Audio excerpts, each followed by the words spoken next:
bienvenue à notre nouveau webinaire de l'EduLab TV. Je suis très content d'être avec vous aujourd'hui. Je vais d'abord me présenter. Je m'appelle Laurent Di Pasquale. Je suis formateur à l'EduLab, mais toujours également enseignant à l'Athénée Royal de Mercure. Je vais avoir le plaisir d'animer le webinaire aujourd'hui en compagnie de mon intervenant que je ne vais pas tarder à vous présenter. Et le nom du webinaire, le thème du webinaire d'aujourd'hui, ce sera SWAY et Flipgrid. Alors, bonjour Sébastien, comment vas-tu?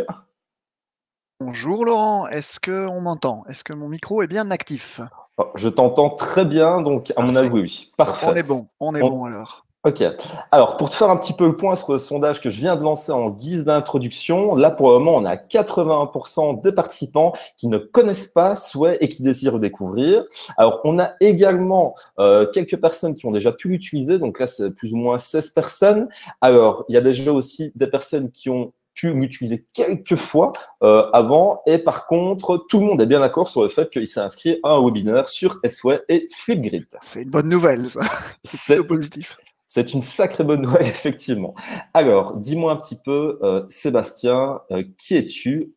Est-ce que tu pourrais un petit peu te présenter en quelques mots, s'il te plaît? Oui, donc je m'appelle Sébastien Place. À la base, donc je suis professeur de sciences, donc je suis AESI Sciences naturelles, donc j'ai une expérience pédagogique de presque 15 ans dans l'enseignement. Donc j'ai fait du technique, du général, du professionnel, un petit peu dans le désordre, un petit passage dans le spécialisé. Et assez tôt, je me suis intéressé à l'intégration du numérique, dans ma pédagogie et de fil en aiguille, donc ça m'a amené au poste que j'occupe aujourd'hui où je suis, spécialiste en solutions pédagogiques pour Microsoft, Belgique. Voilà. Ok, merci pour la petite présentation. Alors, c'est pas le premier webinaire que tu fais sur le thème, hein, pour les personnes qui ont déjà eu l'occasion d'assister à d'autres webinaires de ta part. Vous allez voir que les choses vont être assez liées et on ne doute pas que Sébastien va nous montrer ça à merveille. Alors, on va directement enchaîner sur ce premier outil. Alors, Sway.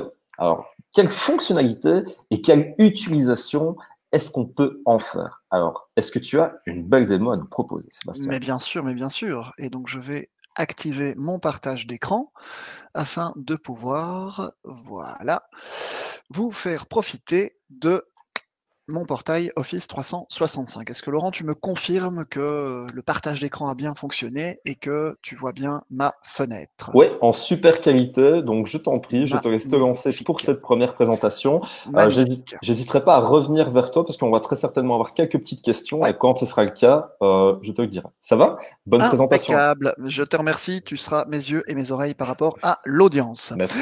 Alors, donc voilà, donc je suis ici connecté sur ma plateforme pédagogique en ligne scolaire, qui est ma plateforme Office 365 éducation. Donc c'est une plateforme sur laquelle on va retrouver un outil comme Teams et OneNote que j'avais déjà présenté la semaine dernière ici à l'EduLab. Et donc aujourd'hui, on va s'intéresser à l'application Sway qui est disponible juste ici et qui est une application un petit peu spécifique, un petit peu atypique, puisque Sway, c'est un outil qui va vous permettre de créer des one page, autrement dit des pages internet. Donc le principe de Sway, c'est de vous permettre très facilement et sans aucune compétence en termes de codage ou en termes de mise en page, de pouvoir créer des pages internet dynamiques, des pages internet responsives, donc ça veut dire c'est des pages internet qui ont la capacité de s'adapter à différents formats d'écran, aussi bien les formats smartphone que les formats tablettes, que les formats d'écran de PC. Et donc ces pages internet, elles peuvent servir à faire une foule de choses. On peut s'en servir pour faire une page d'information un peu type mini blog, pour par exemple informer les parents d'élèves d'un voyage scolaire qu'on est en train de réaliser. On peut en faire des bulletins d'information, une sorte de newsletter qu'on va pouvoir transmettre à des audiences. On peut en faire des portfolios, on peut en faire des CV numériques, on peut en faire des tutos et on peut en faire également des supports de cours.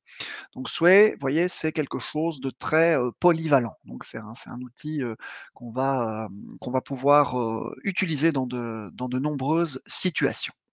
Et donc, en guise d'exemple, bah, ici, je vais vous ouvrir un petit souhait. Donc ici, voilà, par exemple, ça, c'est un travail de démo, une page souhait que j'avais créée lors d'une autre conférence où, je voulais montrer que, par exemple, pour les instits primaires, ou même maternelles, on pouvait comme ça créer des murs pour chaque élève, des murs virtuels, qui seraient, distribués, accessibles seulement aux parents et aux enfants en question. Et donc ici, chaque élève, chaque enfant de la classe avait son petit mur. On pouvait y mettre des photos de ses réalisations, y enregistrer des petits messages audio, laisser ici des petites piles d'informations. Donc voilà, ça c'est un exemple d'une page souhait. Je voulais vous en montrer un deuxième également assez rapidement. C'est une page ici d'information. Donc, c'est la page, par exemple, que j'utilise pour informer toutes mes audiences de tout ce que je propose comme webinaire et formation en ligne ici durant le confinement. Et donc, on voit, c'est une page internet qui s'anime. Vous voyez, il y a des couleurs, il y a une mise en page, il y a un look. Et donc, c'est une page que je peux actualiser absolument quand je le désire. Donc, voilà, là, c'est 2 exemples, de souhaits, mais je vais évidemment vous montrer, encore d'autres choses, par rapport à ça, en allant à l'intérieur de l'outil.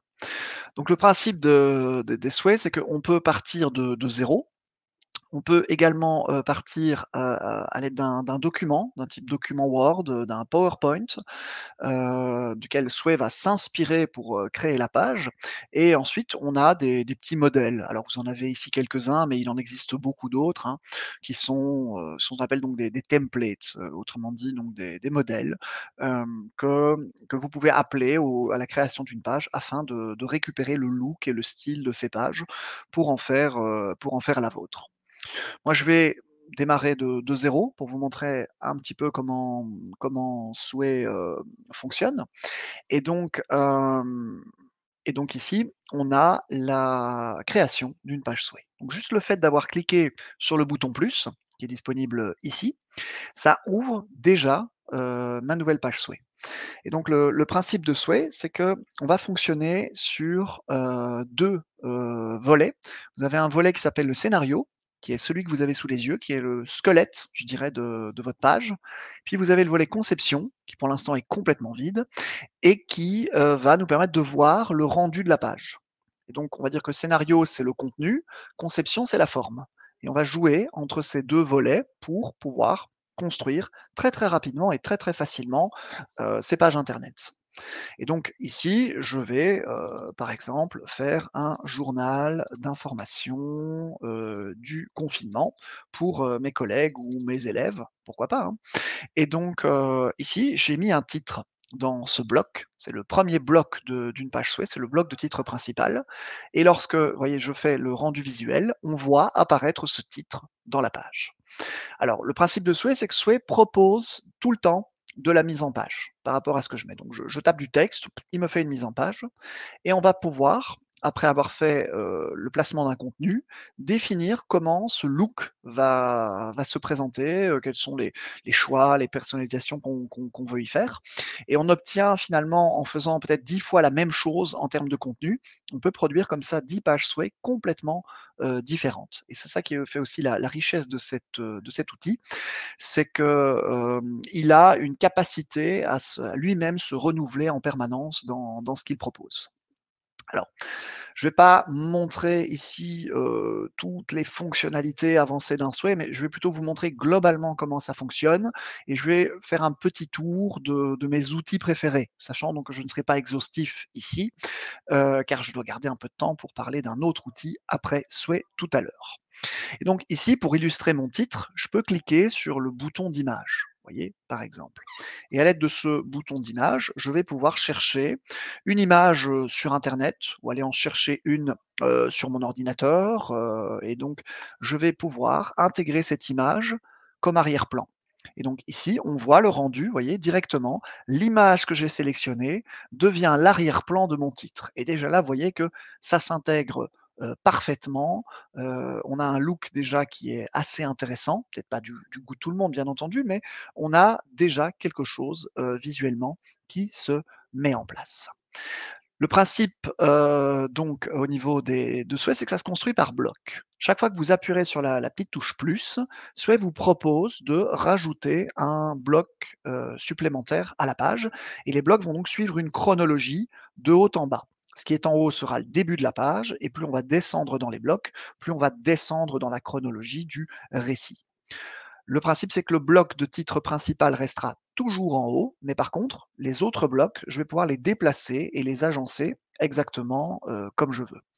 Donc ici, je vais insérer un bloc de titre et je vais parler, pourquoi pas, d'une introduction de mon sujet. Et on voit tout de suite que ici, j'ai pour l'instant donc une construction horizontale qui m'est proposée par Sway, avec une première page de titre ici et mon premier point, mon premier chapitre qui est proposé ici. Et donc on va avoir dans ce cas-là une navigation à l'horizontale. Ça me permet de déjà vous montrer que au niveau du visuel, dès le départ, je peux commencer à personnaliser. Je peux par exemple, ici, cliquer sur l'unique bouton disponible dans Conception, qui est la palette de style en haut à droite. Et lorsque je vais cliquer sur cette palette, je vais pouvoir définir si ma page devra être lue verticalement, horizontalement, ou encore sous la forme d'un exposé en diapositive. Et dans ce cas-là, chaque bloc de ma page devient une sorte de diapo que les visiteurs, lecteurs, lectrices vont pouvoir faire défiler. Donc vous voyez, ça c'est déjà 3 manières de pouvoir présenter une page dans Sway et c'est en soi assez original. Si je reviens sur scénario, après mon introduction, eh bien, je vais pouvoir, pourquoi pas, insérer ici un bloc de texte avec une petite explication, hein, donc bienvenue sur cette page informative, etc. Et donc, en ayant inséré ce bloc de texte, vous voyez que ici, j'ai en bas de page un paragraphe qui s'est initié. Alors, on peut remplir évidemment ceci avec pas mal d'informations, hein.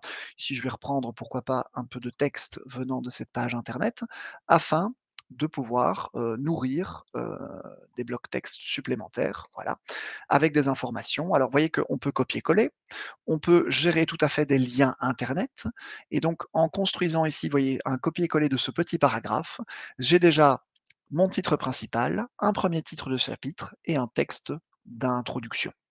Ce texte comporte des liens cliquables et peut être assez richement embelli grâce à des petits boutons que vous avez là. C'est un peu les boutons de mise en page. Vous voyez qu'il y en a très peu. En fait, vous avez des listes à puces, des listes à numéros et des liens hypertextes. Les seuls boutons vraiment distinctifs sont l'accentuation et distinguer, qui vont me permettre de faire ressortir des éléments de mon texte.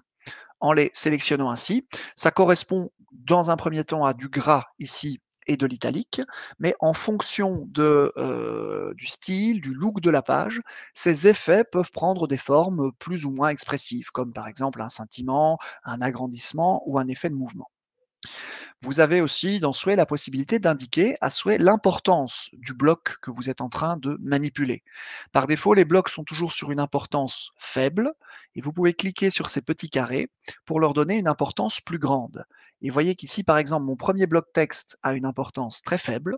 Il apparaît donc de manière un peu banale. Et ici, mon bloc texte qui a été mis en importance, eh bien, il est décoré par des lignes vertes avec des éléments, cette fois-ci, vous voyez, de couleurs qui ressortent, l'élément ici de mise en avant du mot vendredi, et une police qui s'inspire directement des titres. Vous avez une construction en termes de charte visuelle qui se met en place petit à petit au fur et à mesure de votre récit dans Sway.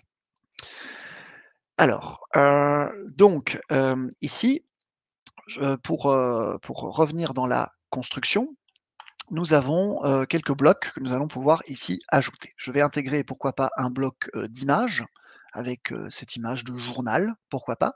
Et vous voyez qu'un bloc d'image, c'est le même principe qu'un bloc de texte. Je peux mettre une légende à mon image. Je vais pouvoir jouer sur les outils de mise en avant du texte comme ceux d'un bloc de texte normal. Et je vais ici pouvoir jouer aussi sur l'importance en termes de taille de mon image. Ça va donner maintenant, vous voyez, cette construction. Vous voyez, ça se construit très vite, hein. En moins de quelques minutes, nous avons déjà un en-tête, nous avons déjà 2 paragraphes dans un chapitre d'introduction avec un visuel intégré, extrêmement facilement.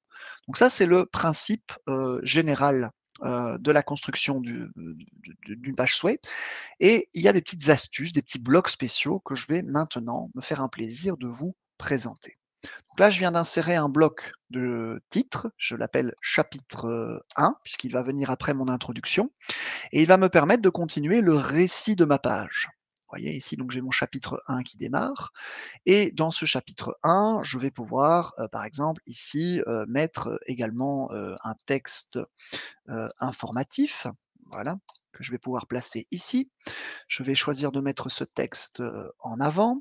Je vais pouvoir y insérer une pile d'images. Le bloc pile d'images, c'est quelque chose qui vous permet de créer de l'interaction dans votre page. Je vais pouvoir insérer dans un bloc de piles soit des petites cartes de texte, soit des cartes sous forme d'images ou de photos que je peux d'ailleurs aller chercher sur mon ordinateur. Et le principe, c'est que je peux par exemple créer une carte définition 1, 2 points, voilà, la molécule est composée d'atomes. Vous voyez, bon, je fais un exemple, hein, pour un cours de sciences, puis je vais pouvoir appuyer sur plus et rajouter une autre carte de texte, par exemple définition 2, 2 points, l'atome est un ensemble de protons, d'électrons et de neutrons. Voilà. J'invente encore un petit peu et je vais là insérer une image, pourquoi pas, et on va partir sur l'image ici d'un atome. Pourquoi pas cette illustration qui me semble assez sympathique. Puis je vais encore rajouter une autre carte image où je vais prendre, pourquoi pas, l'image de notre célèbre atomium. Et donc le principe de ce groupe pile que je viens de créer, eh bien, c'est que ce sont des petites cartes qui vont se présenter d'une manière assez ludique au niveau de la page Sway. Vous voyez, ça va se présenter comme ça. Vous allez avoir des cartes et chaque fois qu'on va cliquer dessus ou qu'on va appuyer dessus sur un smartphone ou une tablette, on va faire défiler cette pile d'informations visuelles ou textuelles selon l'ordre qui est donné. Ça permet de pousser au clic, ça permet de pousser l'interaction à l'intérieur de la page et c'est vraiment sympa pour faire des synthèses, pour faire des révisions, pour faire un petit album photo aussi de voyage, etc. Donc voilà. Alors Laurent, est-ce que tu me confirmes qu'on voit toujours bien mon écran en grand? Ouais, Ah nickel. oui, tout se Ouais, passe toujours bien, t'en fais pas. Alors, parfait, on parfait. a pas mal de questions, là, Mais si je vais encore justement te et c'est laisser. à ça que je pensais, donc nous consacrer quelques instants maintenant, parce que je Ouais. vois passer du coin de l'œil des questions et donc voilà, j'attendais ton feu vert pour Mm. peut-être, voir un petit peu ce à quoi on répond. Dis-moi un petit peu. Alors, la première question de Anne Baudouin, c'est une Oui? question assez simple. Est-ce que c'est payant et c'est quoi les conditions pour utiliser Sway? Alors, donc Sway fait partie de la plateforme Office 365 Éducation. La plateforme Office 365 Éducation est 100% gratuite pour toutes les écoles maternelles, primaires, secondaires, alternance. Il n'y a que l'enseignement supérieur qui doit souscrire à ce produit par des licences payantes, mais les hautes écoles et universités belges sont déjà équipées. Et donc, pour tous les autres segments d'enseignement, c'est 100% gratuit. Ça se déploie au niveau de l'école et une fois que l'école a déployé la plateforme, elle crée les comptes pour tous ses utilisateurs, parents, professeurs, élèves voire parents d'élèves pour les plus petits. Et donc, Sway fait partie de cet environnement et on peut créer là-dessus autant de souhaits qu'on le désire. Il n'y a absolument aucune limite. Voilà. Ok, merci pour la réponse. Je crois que tu as assez bien résumé les choses. Alors, j'ai aussi une question de Jérôme qui se demande s'il y a moyen d'imbriquer les SOA les uns dans les autres ou au minimum faire un menu où on pourrait retrouver les différents intitulés pour peut-être avoir une meilleure organisation, si j'ai bien compris la question. Ouais, eh bien, écoute, on va illustrer ça par l'exemple, hein. Donc ici, je vais repasser sur mon écran et on va ajouter un nouveau bloc. Ça me permet de montrer des blocs sympas, hein. C'est le bloc code incorporé. Le bloc code incorporé, il me permet d'embarquer dans ma page Sway une animation en code incorporé qui vient d'Internet. Je pourrais récupérer quelque chose qui vient de Twitter, qui est un questionnaire interactif de Forms, une bibliothèque SoundCloud, et je peux, par exemple, prendre ici mon souhait avec mes conférences et récupérer le code incorporé. Je vais le copier et je vais venir le coller ici. Et maintenant, on va voir au niveau du rendu. Et qu'est-ce qui se passe? Eh bien, j'ai ici, à l'intérieur de mon souhait, un autre souhait. Et donc, on peut jouer comme ça sur une mise en abîme, une sorte de matrioshka numérique géante. Ici, voilà, je l'ai agrandi, hein. Et donc là, je viens de mettre une page souhait à l'intérieur d'une autre page souhait. Et on peut jouer comme ça sur une page souhait, dans une page souhait, dans une page souhait, jusqu'à 4 niveaux de profondeur avant de créer le trou noir qui dévastera définitivement notre univers. Voilà. Génial. Merci à toi pour la réponse. Alors, je vais en profiter que tu abordes justement le code incorporé pour répondre à une question de Sarah. Alors, sa question, en fait, c'était est-ce qu'on peut insérer des quiz ou des autres jeux sur une page SWE? Et ça, je pense que le code incorporé ou en tout cas le partage va pouvoir nous y aider. Dis-moi un petit peu si je me Oui, trompe. tout à fait, tout à fait. Donc ici, ben, on va prendre un exemple. Je vais aller prendre un questionnaire Forms, justement. Et donc, voilà, je vais essayer d'en récupérer un, comme par exemple celui-là, pourquoi pas.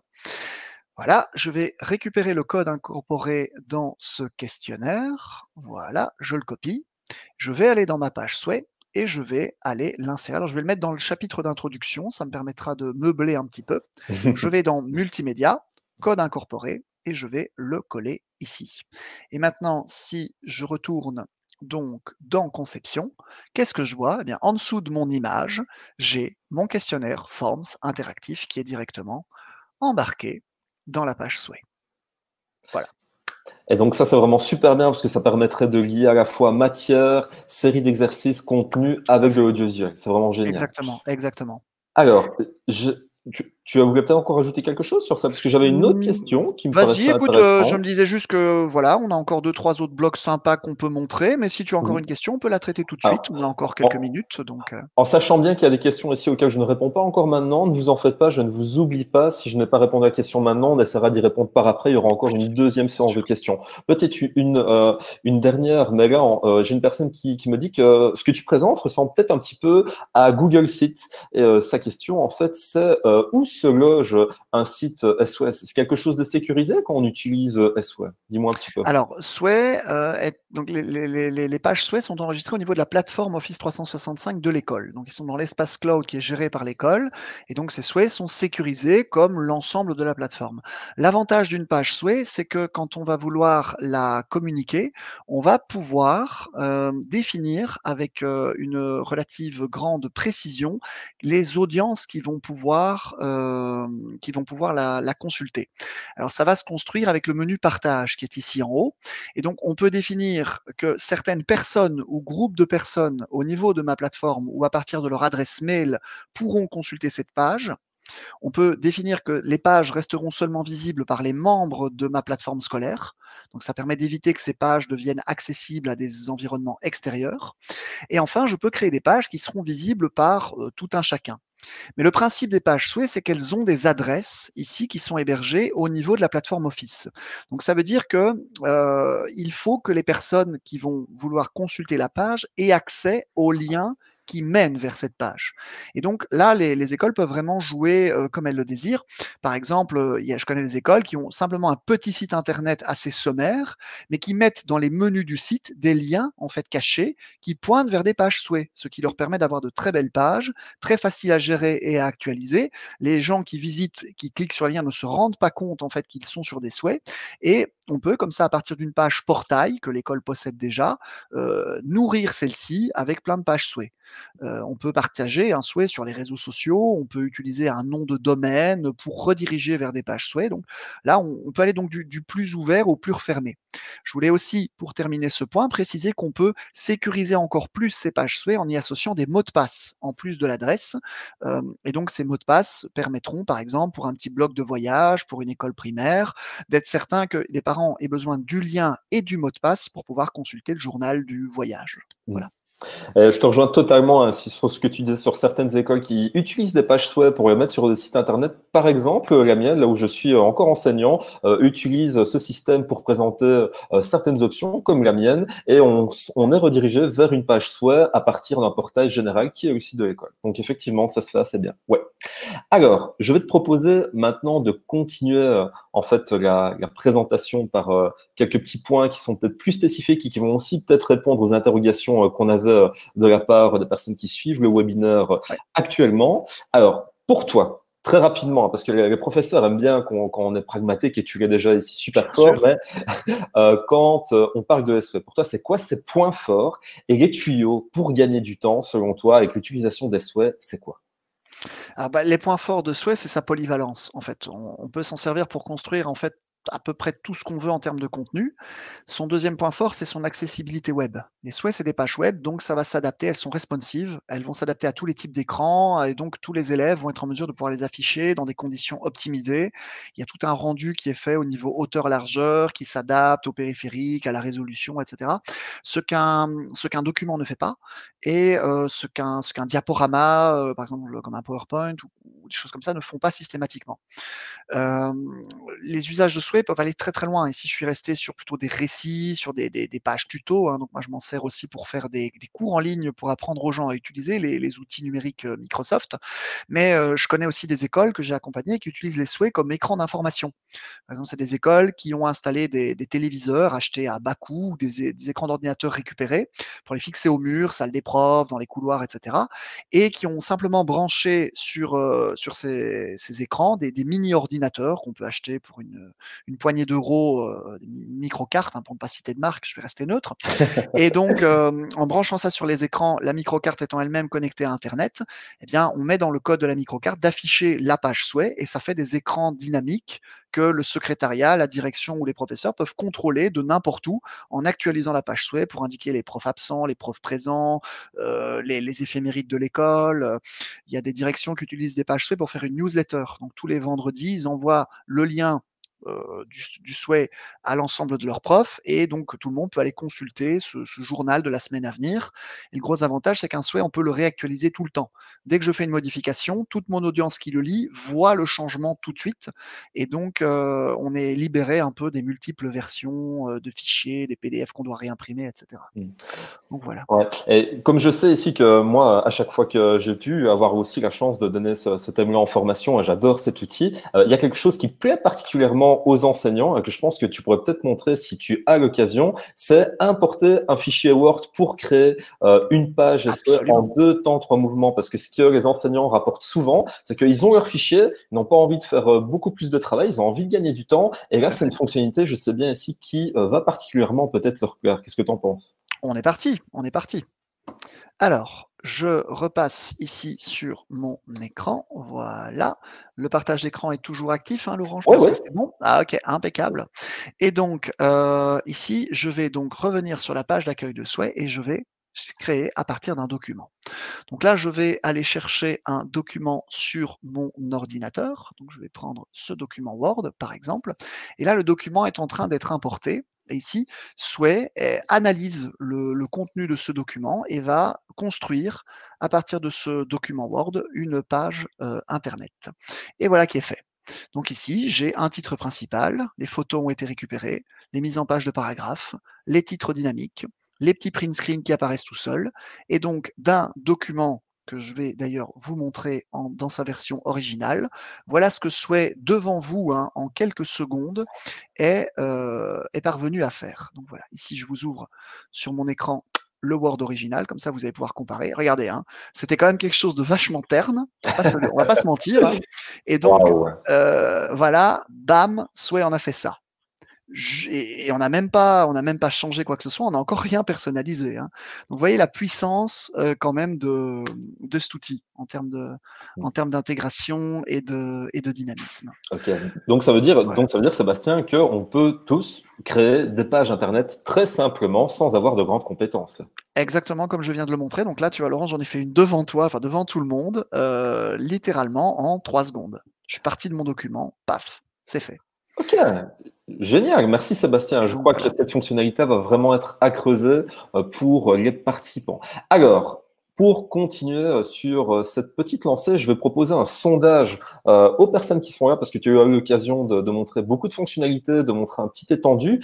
Alors, le sondage que je vous propose et que je vais activer juste là maintenant, voilà. On va un petit peu demander l'avis des personnes hein, pour voir si ils suivent ce petit côté que tu leur as montré. Selon vous, chers participants, quelle est la principale force de SE? Est-ce que c'est son intuitivité? Est-ce que c'est son côté créatif? Est-ce que c'est sa rapidité, sa sécurité, la possibilité d'être lié à d'autres applications Office 365 ou enfin, dernière possibilité, il n'y en a pas? Alors, pour le moment, Sébastien, pour te donner un ordre d'idée, les Oui. personnes qui sont en train de voter sont d'accord sur le fait que le côté créatif est une de ses principales qualités. Alors vient ensuite, mais c'est au coude à coude avec un autre, sa rapidité vraiment d'exécution. Il y a aussi 46% des personnes, donc 42 maintenant, qui sont d'accord sur son intuitivité. La possibilité d'être lié ici est réglée par 40% des personnes, donc ils ont la possibilité de choisir plusieurs trucs. Et petit point rassurant, personne ne dit pour le moment qu'il n'y a aucune force à SE. Ça, c'est génial, ça, c'est génial. Et donc, bah, moi, pendant ce temps-là, j'étais juste en train de m'amuser, un instant et je voulais montrer, rapidement pour conclure, je pense, avec Sway, une petite fonction sympa aussi qui plaît souvent beaucoup. Je vais partir sur un petit schéma anatomique, en fait, pour montrer ça et donc c'est le principe du bloc de comparaison et donc ici, je vais, par exemple, prendre, 2 images d'un visage et donc je vais venir en mode vue pour vous montrer le rendu et donc ici, on a un rideau entre 2 images qui me permet de jouer sur une superposition et ça, c'est un truc que, en général, les gens adorent. Ici, je le fais avec du schéma anatomique, mais on peut jouer sur des paysages, des époques, une photo d'un paysage avant, après, en histoire, en EDM, voilà, on peut jouer vraiment sur beaucoup de choses. C'est vraiment un élément très sympa. Je te rejoins Voilà. totalement. Pour l'avoir déjà aussi utilisé en histoire sur avant une catastrophe et après une catastrophe, ça fait vraiment son effet. Alors, autre petite question que j'ai déjà entendue souvent, soit Mmh. quand je discutais avec des enseignants ou quand je le donnais en formation. Hein, c'est une petite Mmh. question VS. C'est est-ce que SE et PowerPoint, finalement, c'est pas un peu la même chose? Sébastien. Ah, ça, c'est une question que j'entends souvent. Donc c'est des outils qui sont en fait différents. C'est-à-dire que le PowerPoint, c'est l'outil de diaporama. On va créer du diaporama. Le but, c'est d'avoir un impact visuel tout de suite. Le PowerPoint, à la base, en fait, il n'est pas du tout pensé pour intégrer du texte. Normalement, le PowerPoint, c'est du visuel, ça doit être synthétique, ça doit être bref, ça doit être percutant tout de suite et l'information, elle doit venir de l'orateur. Le souhait, on va beaucoup plus être sur du contenu autonome, c'est-à-dire on peut créer des parcours d'apprentissage, on peut intégrer donc des blocs de questions avec des feedbacks, avec des formulaires, on peut y intégrer du code embarqué venant aussi de l'extérieur. Et donc, on est sur des choses qui sont plutôt complémentaires. Moi, je dirais que le PowerPoint implique généralement, selon moi, pour être quelque chose qui donne tout son jus, d'avoir toujours le présentateur ou la présentatrice qui va avec. C'est-à-dire faut être un bon speaker, faut être une bonne speakerine pour donner tout le rendu d'un PowerPoint. Là où dans le souhait, on va plutôt être sur une narration asynchrone, où le souhait va pouvoir se dérouler au fil du temps et du rythme de l'apprenant et permettre ainsi de travailler selon les deux modes, le synchrone et l'asynchrone. Le PowerPoint, finalement, dans l'asynchrone, c'est juste une synthèse qui nous aide à nous rappeler avec quelques supports visuels, là où le souhait peut être vraiment le support autonome et complet. Voilà. Ok, ça va. Alors, merci pour ta réaction par rapport à ça, parce que c'est vraiment quelque chose, je sais bien, qui revient souvent. Alors, tu l'as déjà abordé dans les grandes lignes, mais comment partager le SE avec les élèves? Je pense que tu peux peut-être ici vite le remontrer, même si ça ne prendra pas longtemps. Et, Oui, bien sûr, bien et, sûr.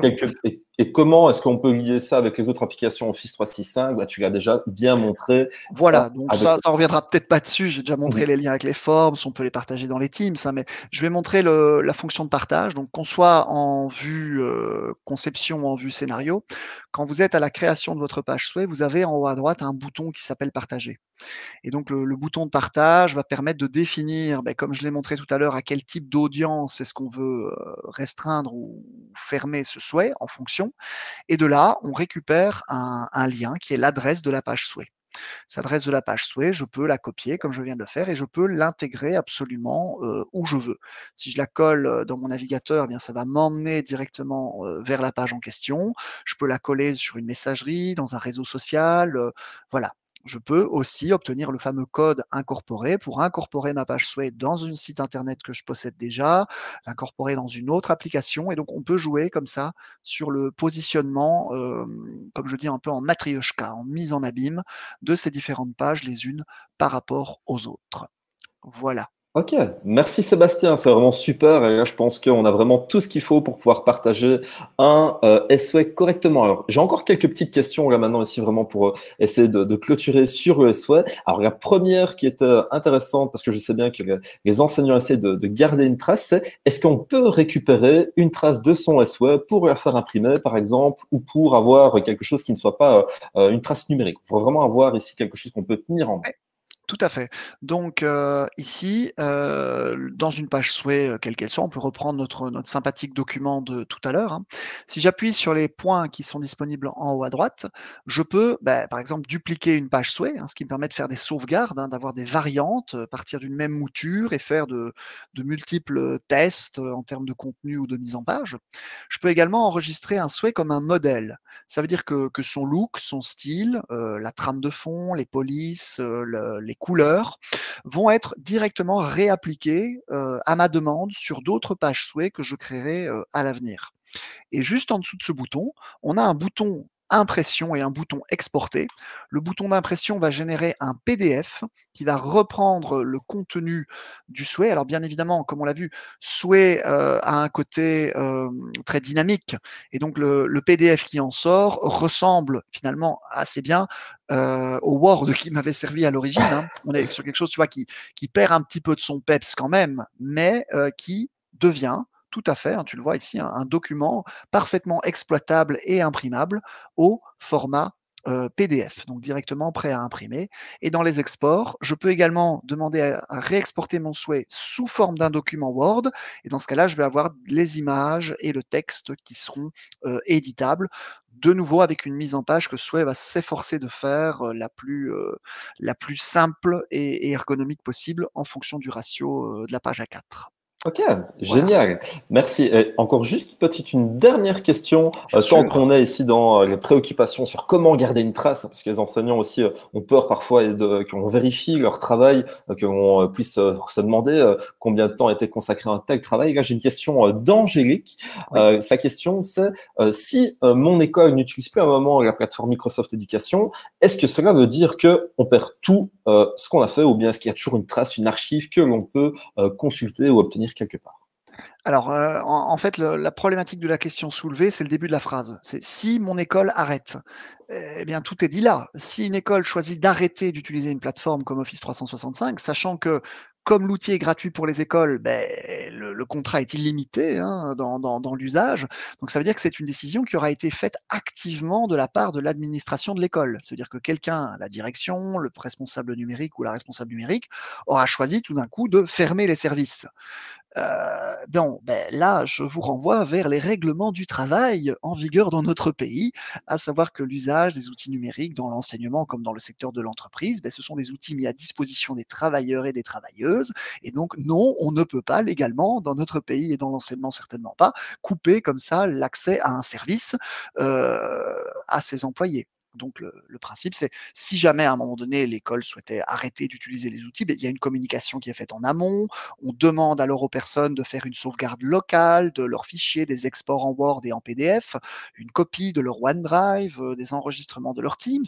Donc je veux dire, on ne ferme pas une plateforme d'école comme ça. Ou en tout cas, l'école dans ce cas-là s'engage sur une pente judiciaire assez délicate.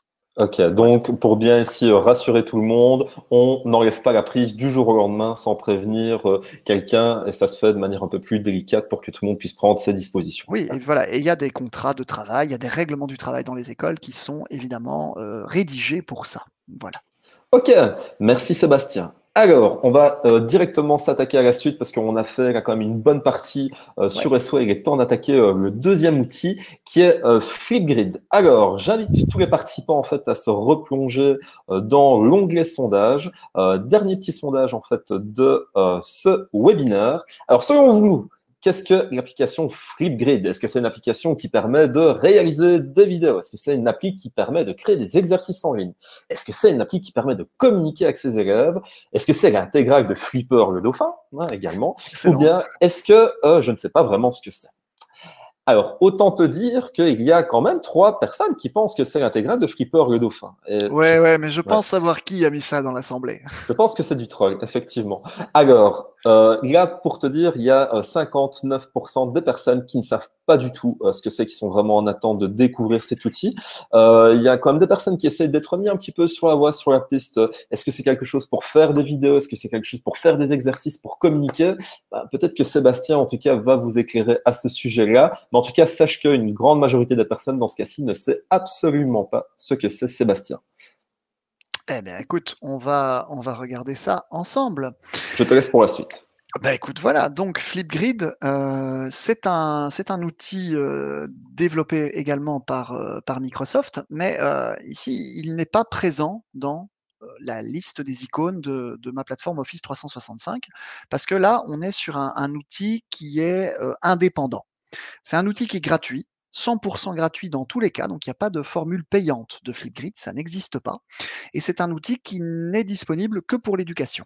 Donc il n'est pas disponible aux autres secteurs comme les entreprises privées ou ce genre de choses.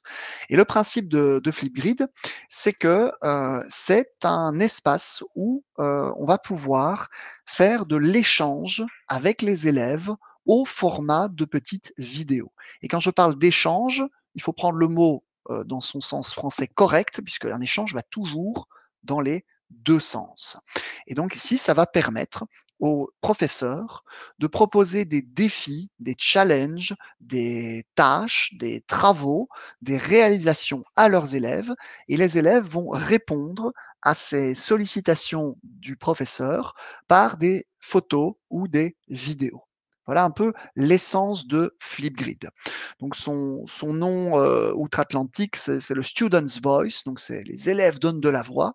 Et donc le principe, c'est de donner un moyen d'expression à la population d'élèves que l'on a dans ces classes par rapport à différentes situations qui sont proposées. Voilà, ça c'est le principe général de Flipgrid.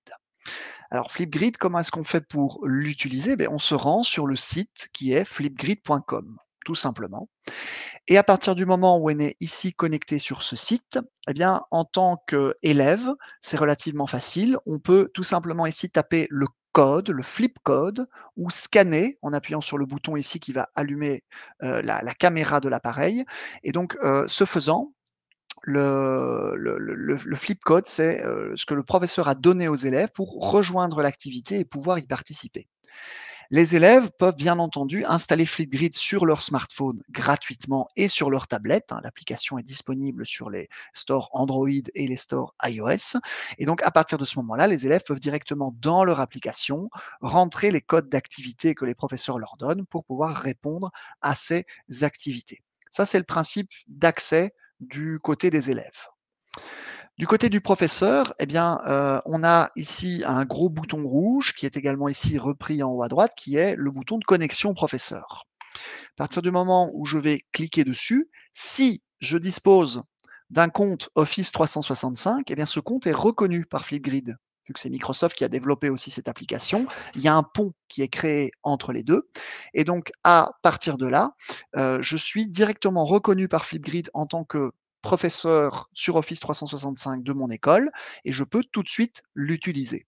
Et donc, quand vous rentrez dans Flipgrid, comme vous le voyez sur mon écran, vous allez pouvoir créer des grilles, donc les fameuses grids. Et donc, les grilles, ça correspond à des groupes. Vous allez pouvoir vous créer des groupes par rapport à vos classes, par rapport à vos options, par rapport à vos sections, par rapport à des activités. On n'est pas obligé de rester non plus uniquement dans l'enceinte de la classe. Et le principe, c'est que chacun de ces groupes, si je clique par exemple sur ce groupe, je vais à l'intérieur de ce groupe que je vais constituer avec mes élèves, pouvoir leur proposer une série d'activités. Donc ici, j'ai créé un groupe qui est ma classe du vendredi 3 avril, que j'ai créé lors d'une autre conférence il y a peu. Et donc, c'était donc il y a tout juste une semaine. Et là, j'avais proposé ici à mes élèves une activité qui s'appelle Raconte ta nouvelle positive. Donc, j'avais mis un challenge à mes élèves qui était, voilà, raconte-nous à l'ensemble de la classe ce qui t'est arrivé de mieux durant cette semaine, une anecdote, un fait amusant, une nouvelle, une bonne nouvelle reçue. Et donc, j'ai défini que les élèves avaient 30 secondes chacun et chacune pour me faire un petit enregistrement et me proposer ici en dessous leur réponse. Alors évidemment, j'ai joué le jeu, je n'ai plus vraiment d'élèves, je vous l'avais expliqué, mais donc j'ai joué le jeu de l'élève aussi moi-même. Et donc ici, en cliquant, eh bien, on peut voir, voilà, et une réponse du petit Sébastien. Et donc, les vidéos qui sont enregistrées par les élèves sont des vidéos qu'ils peuvent enregistrer avec leur tablette, avec leur smartphone, avec leur ordinateur. Et ils peuvent agrémenter ces vidéos avec des stickers, avec des dessins, avec des annotations, avec toutes sortes de choses pour booster leur créativité. Et donc le principe, c'est que moi ici, en tant que professeur, je vais pouvoir voir l'ensemble des vidéos de ma classe, je vais pouvoir les évaluer selon des petites grilles que je vais composer, par exemple ici la grille idée, la grille performance. Je vais pouvoir répondre à la vidéo d'un de mes élèves avec une propre vidéo que je vais enregistrer moi-même, face caméra, afin de lui donner un feedback. Voilà, ça crée cette grille de réponse. Le principe, c'est que la grille des réponses des élèves est visible par l'ensemble de la classe. Le professeur va jouer le rôle de modérateur. Je vais pouvoir choisir, avec ces petits boutons, si la vidéo de tel élève sera visible ou pas par les autres, ce qui me permet, dans ce cas-là, donc de modérer, de limiter les visibilités pour être certain que tout se passe dans les meilleures conditions possibles.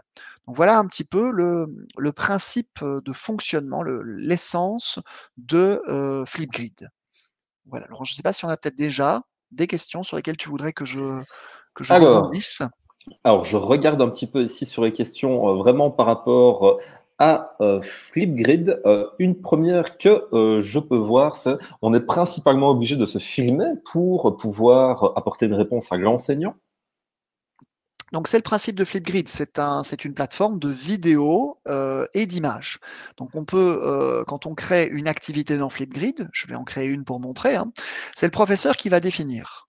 Donc ici, le professeur va donner donc titre de l'activité, voilà. Et donc ici, le professeur va définir la durée de l'enregistrement. Donc ça va de 15 secondes minimum jusqu'à 10 minutes maximum par personne. Mhm. Ici, je vais par exemple mettre 1 minute. Là, le professeur va pouvoir illustrer l'activité, soit avec un enregistrement, soit avec une vidéo déjà existante, soit avec une vidéo de YouTube, de Vimeo, de Dailymotion, avec un GIF animé, avec un emoji, avec des ressources venant de la plateforme Office 365, avec des outils de Google, Wooclet, Adobe, bref, on a vraiment du choix. Là où c'est plus intéressant encore, c'est ici, dans les options avancées, hein, en dessous. Le professeur peut dire est-ce que les élèves répondent avec photo ou vidéo, photo uniquement, vidéo uniquement ou rien du tout. Et dans ce cas-là, il n'y aura pas de visuel. Ok, merci. Là, je pense que tu as parfaitement bien répondu à cette interrogation. Alors, une qui est peut-être liée, on me demandait si la durée maximale des vidéos, ça tu l'as dit. Est-ce qu'il y a une capacité maximum pour déposer les vidéos en ligne? Parce que je peux voir qu'on peut uploader les vidéos à partir de son propre ordinateur. Est-ce qu'on a une limite aussi à ce niveau-là? Alors, oui, et il y a une limite de taille par fichier, mais qui est très, très élevée, hein. On est sur l'ordre de plus de, je n'ai plus tous mes chiffres en tête, mais je pense qu'on peut avoir des fichiers de vidéos qui vont monter jusqu'à, par exemple, du au moins 1 giga. Donc, Quand même. voilà, et je pense même que c'est 5 gigas la limite, mais là, il faudrait juste que je refasse un test. Mais donc on est sur des vidéos qui peuvent avoir déjà, une belle taille et un beau, voilà, une belle capacité. Alors, concernant les adresses qui sont utilisées avec Flipgrid, est-ce que les élèves doivent avoir un compte pour pouvoir ici l'utiliser, si j'ai bien compris, c'est bien ça? Il y a 2 méthodes, en fait, pour ça. La méthode la plus simple et celle que je recommande, c'est évidemment d'avoir une plateforme déployée, par exemple, une plateforme comme Office 365, hein, parce qu'on peut utiliser Flipgrid avec différents types d'identifiants. C'est pas exclusif à Office, mais l'avantage, c'est que via la plateforme Office, si on a créé des comptes pour les élèves, les élèves ont un login, ils ont un mot de passe, ils sont déjà identifiés par leur nom, par leur prénom, on n'a rien à créer. tout est déjà là et je vais pouvoir retrouver directement qui est qui. Il y a une deuxième possibilité qui est lorsque je vais créer un groupe. Donc ici, je vais parler de exemple, on va l'appeler le groupe EduLab. Groupe EduLab. On ira mettre un petit message après. Voilà, voilà. Et donc ici, donc je peux partir sur une identification à partir d'une plateforme Microsoft ou d'une plateforme Google, donc soit un Office 365, soit une G Suite. Et donc là, on va utiliser les comptes de cette plateforme pour identifier les élèves dans Flipgrid. Et donc ça, c'est l'option que j'ai proposée jusqu'à présent, qui ne demande aucune autre action de l'enseignant. Soit il y a le mode public et PLC, donc qui est un mode où là, on va créer un environnement qui ne demandera pas d'identification. C'est-à-dire que chaque personne qui va déposer devra rentrer une information, prénom ou nom, dans une petite fenêtre au moment de déposer sa vidéo.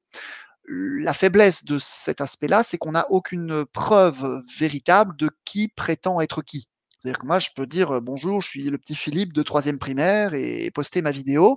Il n'y aura aucun outil permettant de faire une vérification de cette identité. Donc, ça peut servir pour des écoles qui n'ont pas d'identification pour les élèves, qui ne créent pas de compte pour leurs élèves. Donc, c'est une fonctionnalité intéressante, mais ma recommandation, c'est quand même au maximum, quel que soit votre choix de plateforme, d'utiliser une identification déjà existante d'une plateforme scolaire en ligne. Ok, merci Sébastien. Je Alors, t'en j'ai prie. aussi une autre question de Philippe concernant la plateforme juste ici. Est-ce que elle est uniquement en anglais? Est-ce que, par exemple, il y a moyen de la traduire ou la voir en français? Alors, donc la page de Flipgrid s'adapte en fait en fonction au niveau des paramètres du navigateur internet. Donc moi ici j'ai un navigateur qui est par défaut configuré en anglais parce que je travaille beaucoup dans mon travail plutôt dans la langue de Shakespeare que dans la langue de Molière. Et donc il y a une version traduite au niveau de la plateforme. Il y a une traduction plus globale des fonctions, des boutons qui est en cours de développement et qui s'affine semaine après semaine. Et donc, on peut tout à fait travailler dans une interface plus adaptée. Alors après, ici, par exemple, juste avec mon navigateur, je peux avoir ici une adaptation de toute l'interface juste en un clic, en me basant simplement sur mon navigateur Internet. Et donc voilà, je viens d'en faire la démonstration. Maintenant, toute ma page est ici en français. Ok, merci. Ouais, c'est vrai que là, pour les personnes qui voudraient travailler ça pour un cours de langue, par exemple, c'est vraiment top parce qu'ils pourraient le laisser, par exemple, en anglais. Mais une autre utilisation n'est pas exclue si jamais on doit l'utiliser dans un cours C'est de absolument sciences voilà, sociales, ça peut être très, très histoire. chouette, voilà, pour plein de cours, hein. On peut faire du débat là-dedans, c'est-à-dire on pose un sujet, chaque élève va donner un avis. Alors on peut faire en sorte que les élèves puissent répondre aux vidéos des autres élèves par une vidéo. Donc tu vois, on crée des chaînes de débat, d'argumentaire, d'argumentation. On peut faire de l'expression orale, de l'élocution, de l'éloquence, on peut faire les cours de langue. On peut faire aussi, des chouettes choses, par exemple même pour les sciences et l'éveil. Par exemple ici, il y a des professeurs à qui j'ai conseillé des activités sympas pendant le confinement, c'est de faire une grille Flipgrid, par exemple, et de dire aux élèves, allez, si vous avez un jardin, une terrasse, quelque chose, une fenêtre, allez prendre des photos ou des petites vidéos de tous les insectes que vous voyez passer. Et on fait une grille Flipgrid qui sera notre petit vivarium d'insectes et dans lequel on va avoir des échantillons, on va pouvoir jouer à essayer de les identifier, voir est-ce qu'on retrouve les mêmes dans toutes les régions, dans toutes les villes et les villages. Et donc on peut jouer là-dessus. On peut aussi utiliser ça quand on fait des sorties scolaires. Au lieu de dire aux élèves, complétez ce jeu de pistes papier dans le musée, eh bien, on demande aux élèves d'aller compléter dans la grille Flipgrid un selfie ou une photo ou une vidéo de toutes les œuvres importantes sur l'ensemble de la journée et on voit sa grille Flipgrid se remplir au fur et à mesure et on a des traces nominatives et visuelles que l'ensemble des élèves a bien visité l'ensemble du parcours. On peut vraiment jouer sur plein de choses. Ou pour un voyage scolaire aussi, hein, faire des souvenirs, des choses comme ça. Ouais, moi, je trouve que c'est vraiment très intéressant parce que je veux aussi l'apporter, hein, vu que je suis toujours enseignant. Ouais. Il y a une réaction dans les questions. Je me souviens plus qui a posté la question, mais la personne disait qu'on joue aussi un petit peu sur leur code. C'était un petit peu un réseau social ludique qui Tout à permettait fait. de Et jouer tout sur la à même fait méthodologie. réglementé par le prof, en fait. C'est ça qui est bien, c'est qu'on est dans un environnement complètement safe. Le prof joue le rôle de modérateur ou de modératrice. On valide ou pas les contenus. Et donc, voilà, on joue en effet sur les codes du TikTok, du Snapchat, Snapchat, de l'Instagram, mais dans une plateforme vraiment pédagogique, mais qui reste fun à utiliser par les enfants et par les ados, et même par les adultes, hein, bien entendu. Mmh. Et une question qui me vient comme ça, et c'est quand je lis aussi certaines réactions. Est-ce que des personnes qui ne font pas partie des classes maintenant peuvent très bien réagir à la vidéo des élèves pour envisager par exemple un travail qui est collaboratif, mais entre deux écoles qui sont totalement étrangères? Tout à fait, tout à fait. Alors, donc, ici, dans une activité, on peut ajouter des guests, en fait, avec ce bouton et donc ça va créer un lien qui va, créer donc un sujet invité, et donc si j'active le guest, donc là, il faudra que je rafraîchisse simplement mon navigateur et donc là, il y a un code qui vient d'apparaître ici et donc si je donne ce code aux personnes que je souhaite intégrer dans mon activité, eh bien, elles vont pouvoir venir participer et interagir avec l'ensemble de la classe. Donc on peut tout à fait faire participer, les parents, jouer en inter-école, il y a pas de souci. Ok, ouais, c'est vraiment un chouette outil, hein, et il n'est pas beaucoup utilisé pour le moment, si je ne me trompe pas. Alors, en effet, il est, moi je le connais et le promeut depuis maintenant, un peu moins de 2 ans, donc ça fait à peu près 1 an et demi que je propose de temps en temps des initiations, des formations à son sujet. Jusqu'à présent, la sauce prenait pas tellement, mais depuis le confinement, j'ai une explosion de motivation et de propositions d'usage par les professeurs, parce que ça correspond tellement, je veux dire à la situation que nous vivons et d'avoir commencé à l'utiliser, les professeurs maintenant me disent: «Mais je ne m'arrêterai pas après le confinement. Je vais continuer à l'utiliser parce que c'est vraiment génial et que ça maintient du lien social, ça booste la créativité et ça permet en fait de faire plein d'activités pédagogiques qu'on a tendance à toujours présenter, tu vois, dans un canevas un peu classique, un peu plan-plan et tout d'un coup de leur donner un peu d'épices, tu vois, un peu de peps, qui va donner une motivation, qui va impliquer les élèves et alors, en termes de créativité visuelle, il y a des étudiants et même des profs parfois qui te sortent de ces trucs, c'est impressionnant, quoi. Des jeux de mise en image, de mise en scène, de visuel, d'insertion, donc c'est vraiment très complet, hein. Ouais, et d'autant plus qu'on sait bien que la créativité est une des compétences qui va être des plus importantes ici dans le siècle qui arrive. Donc, je peux que faire que te rejoindre. Je trouve ça vraiment chouette. J'ai une question d'un enseignant Oui, qui se demande si il y a moyen d'importer la vidéo que l'on fait sur Flipgrid pour en garder une trace, par exemple. En tant absolument. qu'enseignant, en tant qu'élève, est-ce qu'on peut garder une Tout à trace? fait. Alors il y a 2 points de vue. Il y a le point de vue prof et il y a le point de vue élève. Du point de vue de l'élève, quand l'élève va uploader, sa vidéo sur Flipgrid, ou l'enregistrer en live, hein, donc l'élève va avoir la possibilité, donc d'avoir un téléchargement de, sa ressource. Alors ici, je me suis mis en mode prof, donc ça va moins marcher, mais donc globalement, l'élève a un gros bouton sur sa fenêtre qui, permet, je vais faire un topic en fait pour l'exemple, ce sera plus simple. Donc je vais appeler ça exemple EduLab, voilà. Ça je vous fais une petite activité pour montrer, on va faire un truc waouh. Alors je vais couper mon traducteur par contre parce que sinon il va me casser les pieds à chaque fois à vouloir, voilà, donc me traduire mes pages, voilà. Donc ici, on va appeler ça waouh. On va prendre ici un gif animé waouh. Voilà, celui-là me semble tout à fait de circonstance en ce vendredi ensoleillé. Voilà. Et donc ici, je vais simplement mettre comme consigne participe. Voilà, pour 15 secondes, ce sera largement suffisant. Je crée le topic. Voilà, et donc ici à la création du topic, bah déjà on voit, tu vois, des options intéressantes comme l'envoi directement de l'activité dans le Teams Class. Donc si vous utilisez une plateforme Office 365 ou même une G Suite, hein, parce que Microsoft, nous on est des gens ouverts, on propose pour tous les secteurs d'activité, on peut pousser l'activité dans ces classes. Une fois que c'est fait, ou si on veut passer par une autre méthode, on peut copier le code ou copier le QR code qu'on peut distribuer et les élèves n'auront qu'à scanner le QR code pour participer. Tu vois? Et quand c'est fait, je peux enregistrer une réponse. Alors là, ma caméra est actuellement utilisée pour notre séminaire. Donc, il me signale que je ne peux pas l'activer. Voilà, il faudrait que je la Mhm. coupe sur notre autre fenêtre. Ouais, c'est mon Ce que temps. je peux faire ici, voilà, je vais faire un essai. Et là, vous me voyez à nouveau, je suis en face de vous. Génial. Et donc voilà, et donc ici, je suis dans le mode création comme si j'étais un élève en fait. Et donc à partir de là, je peux par exemple mettre des filtres de couleurs. J'ai un filtre pixel qui est super sympa pour les gens timides. Ça permet un peu de faire témoignage anonyme. On voit que ça bouge. Je peux mettre des incrustations, mais moi on me verra pas. Je peux mettre des titres, des bandeaux de texte. Je peux jouer avec le sticker. Hein. Tantôt, quelqu'un m'avait traité de Pac-Man, si je me souviens bien, dans le chat. N'est-ce pas, Jérôme? Je lis les messages. Et donc voilà, je peux me mettre un masque. C'est une autre manière pour des élèves ou des personnes de s'exprimer, mais de manière plus tranquille, quoi. On ne verra pas mon visage ou on ne verra pas mon corps. Donc voilà, Nous ne on a voulons pas savoir pour le reste, ça va. voilà. Et donc, donc voilà, comme je dis, hein, je porte un super polo, mais après en dessous, je suis en pyjama. Hein. Mais ce qui Euh, finalement peut faire aussi l'objet ici d'un exercice de description. Hein. Ça mais réalise absolument, une vidéo où tu y intègres des éléments secondaires pour pouvoir correspondre et remplir ici la consigne qui t'est voilà. demandée. Hein. Donc c'est vraiment très chouette. Ouais. Tu vois, ici, je me suis mis des petites lunettes parce que j'avais un flash de lumière dans les yeux. Tu vois, c'est plutôt sympa.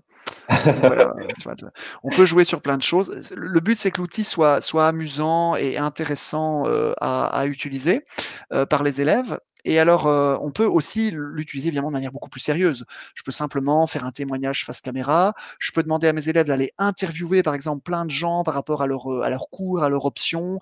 Et on a une grille de témoignages, tu vois, un peu de testimonial comme ça, Mhm. micro-trottoir. Enfin, tu vois, on a plein de possibilités. Et alors, on a aussi la possibilité d'avoir un tableau blanc ou un tableau noir sur lequel je vais pouvoir dessiner des éléments, je vais pouvoir faire des schémas explicatifs. Voilà, donc on n'est pas restreint évidemment à faire que du fun et que du lol sur Mhm. Flipgrid. On peut aller beaucoup plus loin que ça. Ça Donc donne un voilà. petit peu un style police comme ça, la lunette. Alors, Ouais, ouais, c'est ça. Ça fait un peu chips. Alors, j'ai une question de Ouais. Christine qui est pertinente hein, Oui. en ces temps de confinement. Elle nous demande si le confinement continue, est-ce que tu penses que ce serait un outil qui pourrait, par exemple, être utilisé pour un examen oral, par exemple? Ouais, tout à fait, puisque en fait, on a dans les options, donc quand on crée l'activité, il y a dans toutes les options avancées, bon, il n'y en a pas des tonnes, mais j'ai pas tout montré. On a la possibilité, notamment, par exemple, d'empêcher les élèves de faire un remontage de la vidéo qui est enregistrée dans Flipgrid. Et donc, dans ce cas-là, on est certain qu'ils sont sur un rush complet, quoi. Ils se sont filmés d'une traite et Flipgrid n'acceptera pas d'avoir des cuts dedans. Donc, ça, c'est une option qu'on peut utiliser. Après, je veux dire, la vidéo et l'audio ont cet avantage aussi de proposer justement une trace visible et audible de ce qui est fait, de ce qui est dit. Et donc, c'est une méthode qui peut être tout à fait valide et valable selon moi. Ouais, tout à fait. Merci pour ta réponse. Donc, de quoi donner des idées si jamais le confinement continue. Alors, Tout à fait. Anne-Sophie demande comment est-ce que l'élève reçoit son flip code. Elle avait mal compris en fait ce petit passage-là. Est-ce que tu pourrais peut-être remontrer comment est-ce que les élèves ont accès à ce flip code? Oui, bien sûr. Donc, lorsque je crée l'activité, il y a cette fenêtre qui apparaît, hein, que je peux réactiver à tout moment avec le bouton partage, qui est symbolisé par la fusée. Et là, on a plein de possibilités. On peut envoyer aux élèves dans Teams ou dans Classroom ou dans d'autres systèmes. Ou alors, on peut copier le code de l'activité qui est ici et le coller dans le message, le mail, voilà, dans le moyen de communication de son choix. Ou alors, on peut aussi récupérer le QR code. Et là, c'est toujours la même histoire. Aussi bien le lien que le QR code, je peux les communiquer à mes élèves absolument comme je veux. Les méthodes de communication à notre époque ne manquent pas. Et donc, je peux choisir comment partager ça. Moi, évidemment, ce que je privilégie le plus dans mes activités, moi, c'est l'intégration dans Teams, parce que donc je fais pas mal de conférences où j'explique aux profs comment créer des Teams Class. Et donc, le gros avantage de ça, c'est que je vais aller en guise d'exemple. Ici, ouvrir un Teams. Et donc, en fait, c'est que ça intègre le mur Flipgrid directement dans le Teams Class. Et donc, ici, j'ai dû faire ça. Voilà, ici, par exemple, voilà, dans ce canal de ma classe, j'ai ici un Flipgrid directement intégré. Et donc, toutes les activités Flipgrid sont directement, automatiquement, quand je les crée sur Flipgrid, accessibles aux élèves dans Teams. Et donc, les élèves n'ont qu'à appuyer sur ce gros bouton pour faire leurs enregistrements en guise de réponse, et ainsi de suite, quoi. Donc ici, c'est un bon exemple. Voilà ce que voit un élève. L'élève voit, vous voyez, les choses dans Flipgrid beaucoup plus simplifiées que le professeur. Il y a très peu de boutons, hein. Il y a un mode jour, il y a un mode nuit, il y a le nom de l'élève quand il est connecté, il y a le code de l'activité, et puis ici, il y a le bouton pour pouvoir répondre, tout simplement. Donc voilà. Merci, Elias. Franchement, tu sais que même moi, je n'ai jamais trop utilisé Flipgrid. Ça me donne vraiment beaucoup d'idées hein, pour la suite du déconfinement. Et vraiment, Ouais. merci pour la présentation à ce niveau-là parce que je trouve que c'était vraiment bien fait. C'est un chouette outil. Alors, on va peut-être un petit peu continuer la présentation hein, maintenant pour avoir fait un tout petit peu le Ouais. tour. Hein. Et je crois que tu l'as abordé indirectement. Hein, mais la petite touche pédagogique du chef avec SO et Flipgrid, pour toi, c'est quoi? Alors, il y a 2 choses, il y a 2 choses sur ce point.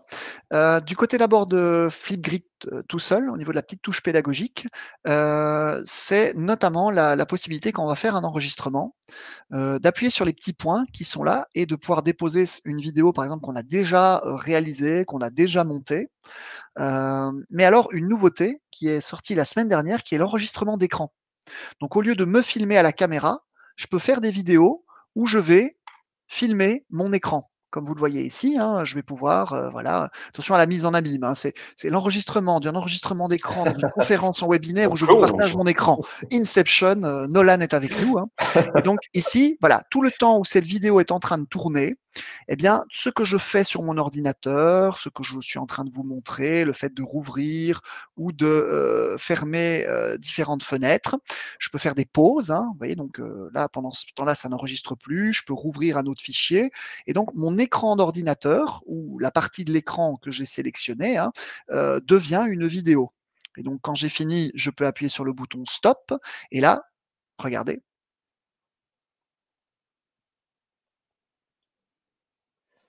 Alors, c'est vraiment chouette. Hein. Alors, on n'entend pas le son ici, peut-être. Oui, oui, pardon, parce que moi j'aime bien m'écouter parler, hein, tu sais bien, hein. Et non, façon pas. Et donc tu vois ici ce premier rush, par exemple, je peux aussi directement en tant qu'élève ou prof, hein, le recouper. Je peux faire une découpe, je vais couper le début parce que j'ai pas envie qu'on voit quand j'ouvre la fenêtre de Flipgrid. À la fin, j'ai bafouillé, eh bien on peut resserrer. Et alors si on a fait plusieurs prises, on peut les déplacer. Tu vois, c'est une petite table de montage en fait. Là, on va voir le premier rush, puis on va pouvoir les permuter, etc. Alors, il y a une petite chose que j'ai pas montré aussi, mais quand on fait un enregistrement, on peut se mettre des prompteurs. Enfin, c'est pas un vrai prompteur, mais c'est des post-it. Ils sont visibles que par la personne qui s'enregistre, et on peut se mettre un petit mémo de texte, un petit rappel. Alors évidemment, on peut pas mettre des tonnes de texte à l'image, hein, mais ça peut être intéressant d'avoir des points clés. Et alors, les élèves ont ce livre ouvert qui permet de revoir la consigne du prof juste avant de lancer l'enregistrement, tu vois, pour avoir bien en tête les différents points. On a ce petit rappel. Puis une fois que c'est fait, hop, voilà. Donc ici, la dernière vue en élite. Si je veux rajouter maintenant des prises supplémentaires, des petits rushs, et alors le bouton ici qu'on me demandait tout à l'heure qui permet de télécharger une copie de la vidéo quand on est l'élève. Donc le bouton est ici. Ça va également ici, donc après l'enregistrement de la vidéo, Flipgrid propose de faire une image pour illustrer la vidéo. Ça peut être un selfie, ça peut être une photo du dos de la caméra, ça peut être une image que j'importe, hein, ici au choix. Donc là, je vais vous faire un super selfie que je vais enregistrer. Et là, voilà, ma vidéo est prête. Je peux vérifier que c'est bien mon nom, je peux y mettre un titre, je peux y mettre un petit lien aussi vers une ressource, vers un site et soumettre la vidéo. Et là, de nouveau, on me propose, en tant qu'élève, de télécharger une copie de ma vidéo pour mon archivage personnel, ainsi qu'une copie de mon selfie si je trouve que j'avais plutôt une bonne tête sur la photo. Et donc voilà, tu vois, donc à de multiples reprises, on a la possibilité, en tant qu'élève de récupérer sa vidéo, et en tant que prof, également, puisque si je vais dans une activité, en tant que prof, dans les actions pour la vidéo d'un élève, j'ai download vidéo ou download selfie qui me permet de faire mon archivage en tant que prof des meilleures productions de mes élèves, pour faire un grande vidéo best of. Bah, ce qui est vraiment chouette aussi là, c'est qu'on essaye toujours de ne pas trop se disperser sur plusieurs applications. Bah là, dans ce cas-ci, on pourrait avoir en plus de ça une fonctionnalité screencast qui permettrait de ne pas encore devoir faire une manipulation supplémentaire à l'extérieur de l'application et de la plateforme. Et ça, alors, c'est un avantage pour les élèves et pour nous-mêmes. Ouais, franchement, tu vois, c'est vraiment intéressant. Hem, donc voilà, ça c'est du côté de Flipgrid, donc l'enregistrement d'écran et la génération de vidéos, parce qu'on peut faire des vidéos tuto, hein, tu penses, hein, pour les élèves, hein, pour leur montrer les choses et cetera. On peut leur demander de s'expliquer les choses, Mhm. mutuellement, également. Donc voilà, plein de bonnes choses, de ce côté-là. Alors je sais pas si ma caméra refonctionne par Ah contre ouais? pour vous? On va OK, super nickel. bien fonctionner, ne Parfait, t'en fais pas, parfait. c'est nickel. Impeccable. Alors, la petite phase de questions, je vais peut-être là faire encore maintenant. On a quelques petites choses Ouais, assez rapidement, mais qui vont plutôt être de l'ordre du général, parce que maintenant on va reprendre un petit peu les choses depuis le ouais, départ, parce qu'il y a aussi quelque choses auxquelles on n'avait pas répondu sur la SWOT. tout à Alors, fait. j'ai une question de Catherine. Mais Catherine, il n'y a pas qu'elle qui pose cette question. Est-ce qu'on a la possibilité, quand on intègre un document pour faire une page SOE, de faire pareil avec de l'Excel ou avec également un PowerPoint? Avec un PowerPoint, oui, avec de l'Excel, non. Parce que faire une page internet à partir de données de l'Excel, il faudra qu'on m'explique ce qu'on s'attend à avoir comme rendu. Parce que un tableau de chiffres étant un tableau de chiffres, voilà, une page internet à partir d'un tableau Excel, ça me semble un petit peu compliqué. Donc voilà, non, c'est pas une fonction prévue. Alors, merci à Sébastien. Bérénice se Oui. demande si il existe une application SOE ou est-ce qu'on est toujours obligé de passer par un navigateur Internet pour y avoir accès? Alors, comme c'est un objet qui construit des pages internet, moi, il me semble assez logique qu'il passe par le navigateur, puisque ça permet d'avoir le rendu tout de suite. Et donc, il existe, une application encore sur Windows 10, mais qui n'est jamais finalement que l'encapsulation du site souhait, dans l'environnement Windows. Donc, en dehors de ça, ça passe par, le navigateur internet de son choix. Merci à Sébastien. Alors, Je t'en j'avais aussi quelque chose, mais ça, c'était vraiment dans la philosophie de l'EduLab. On est très fort porté sur la collaboration, on est très fort porté sur la manière dont les élèves peuvent aussi, avec les enseignants, collaborer. Tu l'as bien expliqué avec Flipgrid. Est-ce qu'il est possible, via SWE, de faire collaborer plusieurs élèves ou plusieurs enseignants ou élèves avec enseignants sur une seule page SWE pour qu'ils se la co-construisent, par exemple? Bien entendu. Et donc, là, on revient sur les boutons de partage que j'avais abordés tout à l'heure et donc, j'en suis resté tout à l'heure sur le partage d'affichage. Mais on a un partage qui s'appelle le partage en modification et donc ça crée des liens différents pour les 2 situations et si je donne le lien de modification que je copie ici à quelqu'un, eh bien ce quelqu'un ou cette personne peut modifier le souhait avec moi et donc on a de la co-construction au niveau de la page, sans aucun problème. Génial. Et ça, c'est vraiment pas mal du tout quand on a envie de mettre les élèves en situation Tout à fait. active. Ouais, On dit souvent que ça renferme les gens sur eux, mais en fait, c'est une fausse croyance. Là, tu tout viens à bien fait. de démontrer avec cet onglet où on pourra leur donner la possibilité de collaborer vraiment entre eux. Donc, merci Exactement. Sébastien pour avoir répondu Avec à ces plaisir. questions.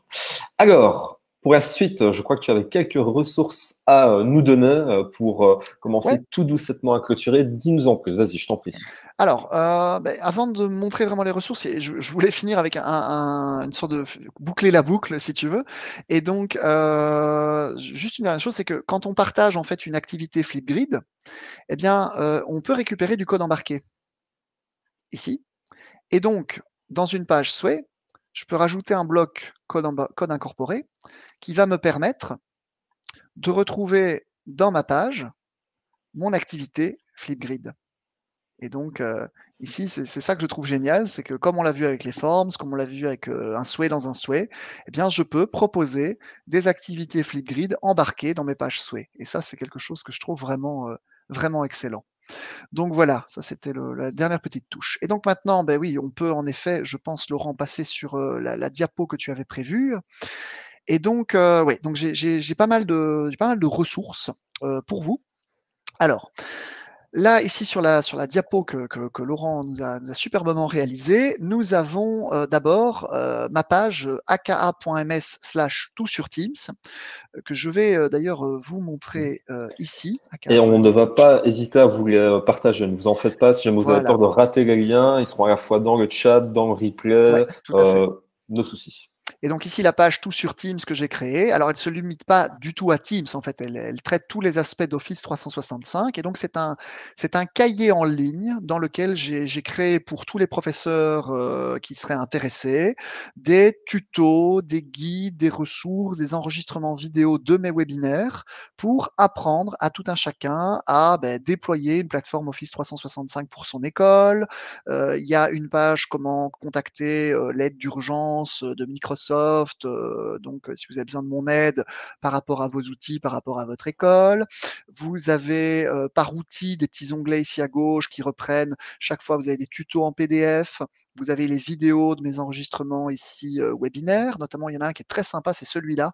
C'était le webinaire Utiliser Teams que j'avais fait pour l'EduLab. Je ne sais pas si tu connais, Laurent, c'est des trucs super sympas. J'ai entendu parler un peu, ouais, je Voilà, pense. et donc, tu vois, donc voilà, je reprends là-dessus plein de choses. Il y a une petite section aussi avec quelques tutos en vidéo qui ont été réalisés pour apprendre aux élèves, ne fût-ce qu'à se connecter dans Teams, à utiliser les choses. Et donc, vous voyez, il y a une section sur Sway, il y a une section sur Flipgrid aussi, qui sont directement reprises dedans.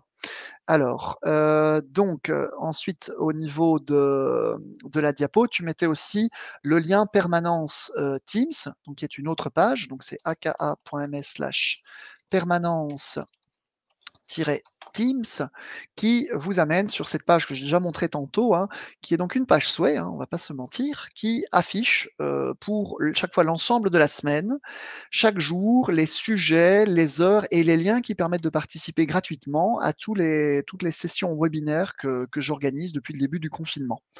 Donc là, c'est la 4e semaine déjà qui se termine, je crois, Laurent, si je ne dis pas de bêtises. Je Et crois aussi, donc, ouais. voilà. Et donc ici, j'étais vraiment content parce que lundi, en faisant un peu mon total, je me rendais compte qu'il y avait 3000 enseignants qui ont participé sur les 3 premières semaines, en tout et pour tout, à mes webinaires. Et donc, j'espère pouvoir en accueillir encore beaucoup.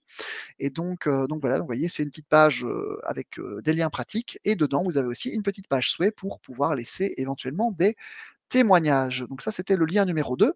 Tu nous as également préparé un 3e lien qui est le lien de mon site splc.be. Et donc là, c'est un blog que j'avais en fait tenu pendant longtemps avant de travailler chez Microsoft et que j'ai relancé il y a pas tellement longtemps et sur lequel vous avez épinglé les liens vers mes ressources, mais vous avez également des articles que je publie plus ou moins régulièrement sur la pédagogie numérique, sur les événements où je suis présent, les webinaires où je participe ou que j'organise. Et notamment ici un article assez sympa qui a eu beaucoup de succès ces 2 dernières semaines, que j'avais coécrit avec Koen Timmers, que tu connais peut-être, Laurent. Oui, bien sûr. Et Ouais, donc avec Koen, on avait fait un tir croisé, si tu veux, d'échange d'informations sur les 9 astuces, les 9 conseils pour réussir un enseignement à distance. ouais. Et donc Et voilà, pour, c'est un et pour situer un peu les personnes qui ne connaissent pas qui est Koen Timmer, c'est un enseignant belge néerlandophone qui a participé au Global Teacher Prize et qui est arrivé dans les 10 premiers sur des milliers d'enseignants. Et il développait en fait justement de l'enseignement à distance à l'aide des outils Microsoft, si jamais je ne me trompe ouais, pas, tout à fait, c'est à ça. destination en fait d'élèves qui étaient dans des camps de réfugiés et qui n'avaient pas accès à l'éducation. Donc, si Ouais. jamais il voit ce que je dis, ben félicitations à lui parce que c'est Ah non, chapeau bas à il est lui. génial, il est accessible comme gars, il est hyper calé dans tous les domaines qu'il touche, c'est vraiment génial. Et donc, il a partagé en fait ses expériences, par rapport à tout ça. Donc voilà, entre autres, hein. Et alors, dernier lien, c'est vous avez un QR code que vous pouvez scanner éventuellement avec votre smartphone, votre tablette. Vous avez également un code Flipgrid qui est le 686 D03D9.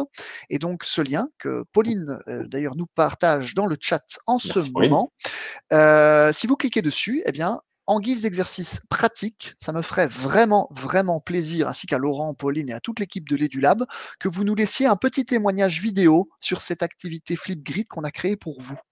Et donc, voilà, ça peut être un petit mot, voilà, un petit message, un petit encouragement, un petit feedback. Vous n'êtes pas obligé de vous filmer vous, hein, vous pouvez filmer un joli paysage, derrière chez vous. Je dis Flipgrid n'est pas limité à montrer son visage à la caméra, mais voilà, on serait vraiment, vraiment super content de pouvoir récolter vos témoignages vidéo, et photos dans ce petit mur Flipgrid. Donc le QR code qui est là, le lien que, Pauline a, partagé avec vous dans le chat. Si jamais, vous perdiez ce lien, je le rajouterai également sur, mon site internet ainsi que sur mes réseaux sociaux afin de pouvoir, vous le recommuniquer. Voilà, ça c'était un petit peu, ce qu'on a prévu pour vous. Merci Sébastien, c'était vraiment Avec grand génial et tu plaisir. peux compter sur moi pour aller t'indiquer un message via ce petit lien. Top. Alors, quelques petites communications d'usage pour la fin de ce webinaire parce qu'il nous reste 8 minutes. On a respecté le timing avec des super explications et ça me fait très plaisir d'avoir pu être avec vous pour l'animer. Alors, première chose qui est super importante, on compte vraiment sur vous, il y a encore 119 personnes présentes, c'est aller vous abonner sur la chaîne de l'EduLab TV. On compte sur vous, pourquoi? Parce que c'est un beau projet qu'on mène sans compter nos heures et plus il y aura de personnes qui nous suivront, on pense que ça pourra avoir un grand impact autour de nous. On poste des contenus assez régulièrement, autant des témoignages que les replays de ces webinaires, que des tutos assez variés qui sont faits par notre équipe de formateurs. C'est vraiment un super travail d'équipe. Si vous allez vous abonner à cette chaîne, c'est aussi une manière de leur dire bravo pour leur travail et ça nous fera tous un super grand plaisir.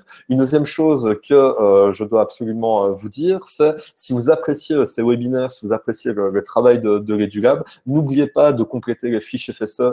C'est ces fiches qui nous permettent d'être subventionnés, qui nous permettent de donner ces formations gratuitement à destination des enseignants et on espère bien pouvoir le refaire rapidement en présentiel pour vous rencontrer. Donc, ces deux choses nous permettent de continuer à exister, nous permettent d'être valorisés dans notre travail et on vous en remercie profondément pour ne pas l'oublier. Le lien de l'EduLab TV est également disponible dans le chat. On n'hésitera pas à vous le renvoyer. Si jamais vous avez un petit doute ou un petit oubli, il ne faudra pas hésiter à aller également sur la page de l'EduLab où on republie assez régulièrement ce lien. Donc voilà, un grand merci à vous. Je ne sais pas, Sébastien, si tu veux rajouter, toi, quelque chose. Là, je voulais remercier d'abord tout le monde parce que je vois plein de messages hyper sympas et très personnalisés. Voilà, les gens ont bien capté ma passion pour l'univers de Star Wars. Et donc, j'ai vu réapparaître un ou deux points en demandant voilà, pour le suivi, les questions éventuelles. Et donc, bien entendu, via mes webinaires que j'organise ici, enfin, auxquels je participe pardon, ici sur l'EduLab, mais ceux que j'organise également sur donc aka.ms/permanence Teams, eh bien, donc il y a des webinaires consacrés à Sway, des webinaires consacrés à Flipgrid, dans le cadre desquels on peut venir me poser des questions, on peut me contacter aussi via mon site et via ces pages par les adresses de contact mail qui sont communiquées avec. Et donc, n'hésitez pas à poser vos questions, à demander de l'aide si vous en avez besoin. Et j'avais également oublié de préciser que vous pouvez me retrouver sur Twitter, simplement à mon propre nom, Place Seb, et également sur Facebook où j'anime la page Ma classe numérique sur laquelle je partage d'ailleurs pas mal d'infos de l'EduLab assez régulièrement. Et donc via cette page, vous pouvez aussi me contacter en message privé à la page où y retrouver une foule d'informations. Donc je vous invite évidemment à suivre cette page pour ne rien manquer. Voilà. Génial. Ben, écoute, Sébastien, il ne me reste plus qu'à te dire à vendredi. Encore merci à tous d'avoir pu suivre ce webinaire. J'espère qu'il aura plu et qu'il aura répondu à vos attentes. Et, profitez bien de votre après-midi. Restez bien chez vous. Faites attention à vous les uns et les autres. Et on se revoit bientôt. Au revoir. Bye bye tout le Ouais. monde. Parlez-en autour de vous. Au revoir. Au revoir.